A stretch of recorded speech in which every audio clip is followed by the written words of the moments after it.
finally made it up to a point in my life where I set all my bills on auto pay, right? Yay me. I'm excited because I'm like, yeah, I ain't gotta check, I ain't gotta log in here, log in here, log in here. I ain't gotta check here, check there, check here, check here to see if I made sure I pay this. Cause baby, listen, I will forget. So I got all my bills set up on auto pay so I don't have to worry about no bills not being paid, right? So something tells me to go check my car because I want to see how much I have paid on it since I had got it like last year, March, April, February, March, somewhere around that time when I had got my BMW X5. So I checked my Capital One, which is, who I got my van through. And I'm like, okay, yeah, okay, we almost halfway there, almost done. But I signed in to check my BMW, and it said I only paid $5,000. I'm like, no, I'm being scammed because not only am I on auto pay, but I'm paying 19. Let me see. I'm paying 1993, which is a hell of a lot, right? I know. That was the stupidest thing I ever done. But anyways, I'm paying 1993 a month for my BMW X5. And y'all telling me that since last year of March, I only paid $5,000 towards my car. So I'm gonna chat like y'all can have this thing back. Cause y'all ain't about to scam me no more. I'm not about to pay another year of 1993 a month. And it seemed like it's not going towards nothing but interest. Like it's not going towards the payment. Listen, I don't know. I don't know. I don't know. I made it to the point in life where I started making money, and I had a lot of dumb decisions, and I'm still learning, still growing, and I'm learning. But that was the dumbest mistake ever. But I'm here to tell you, y'all can have that car back. I will willfully bring the car back to the parking lot so y'all can have it. On my Whoa, whoa, whoa. What's going on, everybody? It's Professor Zeus, and I'm back with another video. Listen, before I even start, we all make interesting decisions in this thing we call life, so let's not fault the young lady here. But if this is your first time at this channel, so I greatly appreciate you. Go ahead and subscribe. We're on our way to 2,000 subscribers. So, based on this video, right, this woman, she bought a 2021 BMW X5 back in March 2024. And, she's been essentially paying about $2,000 every single month. So that's, $24,000 that she spent up to date, give or take. But, as she said, when she's looking at her loan balance, she was surprised. She was shocked because only about 6,000 went down or brought down the principal. And she still owes over 100,000. And, just based on her reaction, you could tell that she's totally over the car. She's totally over the loan, just completely and just utterly disgusted in her decision and her choice. And she was like, yo, I can come pick up this car. I can drive the car to the parking lot and let you guys have it.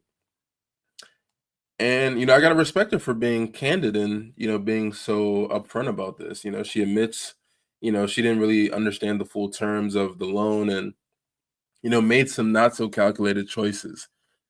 And you know what? That's honestly kind of refreshing. I mean, not for her in her situation, but we've all been there in the sense that, we all got blinded by something shiny, whether it's a car, whether it's a designer bag or the newest technology that's out. So this story isn't about, shaming her. It's about what we can really learn from this experience. Consumerism pulls us in, but moments like this, it'll make you pause and think, how did we even get here, right? Now, without trying to get too math heavy, too because this is not financial advice, right? But look, when you take out a loan, especially for something like a high-end car, the early payments that you're gonna be paying upfront are front loaded with interest. So that means most of that $2,000 that she's paying a month isn't chipping away at the car's cost. It's going back to the bank as far as interest. Now, in her case, it sounds like she might have had a high interest rate, maybe 20% or more, because I mean, it's a 2021 car, right? With a balance over $100,000, right? And this really isn't just about cars, right? Credit cards, mortgages, anything with interest works this way, right? The system is designed to make you pay more upfront. And if you don't read the fine print or, try to run the numbers, you might feel like, you're running on a hamster wheel, just constantly in a cycle, constantly in a cycle. And, she didn't I would say, realize, how little her payments were affecting the principal after a year paying them, or after a year, paying down this car. And obviously that can hurt. And it's why she feels so compelled to, provide us a story and like walk away from the car, because this is like, she doesn't know if it's worth it anymore. But I really, really respect that she owns it, that she, you know, is self-aware to understand that, hey, I didn't make the best financial decision, right? I'm still learning, I'm still growing, right? I made a choice that wasn't the best, and I'm trying to correct it. To me, that's extremely, that's powerful. And we all, more or less, we all have made decisions that we regret, but it's what we do next, that's what counts, and that's what matters, right? And this story, it hits home for me because it's bigger than one car or one loan. It's about how much we love consumerism. We're sold on this idea that a luxury car or a big house equals success. And don't get me wrong, in no way, shape, or form, because I'm not immune. I do like nice things personally, and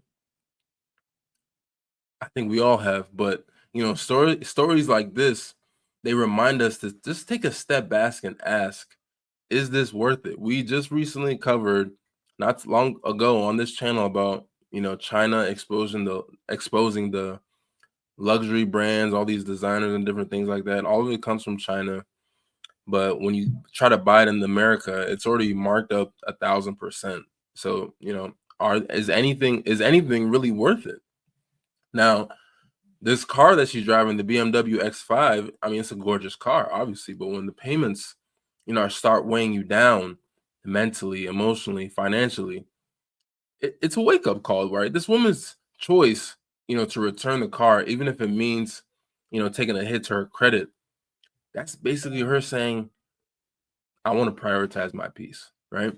And that's a bold move. She's not trying to blame it on the bank. She's not trying to blame it on the financial system. She's trying to take accountability and making a promise to make smarter choices next time. And that's a lesson for all of us, right? Before we sign on that dotted line, just hit pause. Just, Google a loan calculator, read the contract, ask questions. We don't have to be, math geniuses to avoid being blindsided, right? It's about knowing what we're getting into and being honest with ourselves and about what we can handle. So that's my takeaway. That's, I mean, do I have any more takeaways? I mean, it's really not about never wanting, nice things, because life's too short for that. It's about making choices that align with our goals and not letting consumerism try to trick us into dealing or getting into deals that don't really serve us. And this woman, her story is a reminder that we're all learning, we're all growing, we're all trying to figure it out. And she's walking away from the X5, but she's walking in the direction towards better decisions. And that's something we can all respect, and that's what we can all cheer for. But let me know what you think about this story. Have you ever made a purchase that you regretted? Let me know in the comments. If you like this video, give it a thumbs up, subscribe, and hit the bell so you always get notified when I drop a new video. And never forget, it's you and I verse. Information, application, execution. Until next time, man, stay smart, stay true, and keep learning. Peace.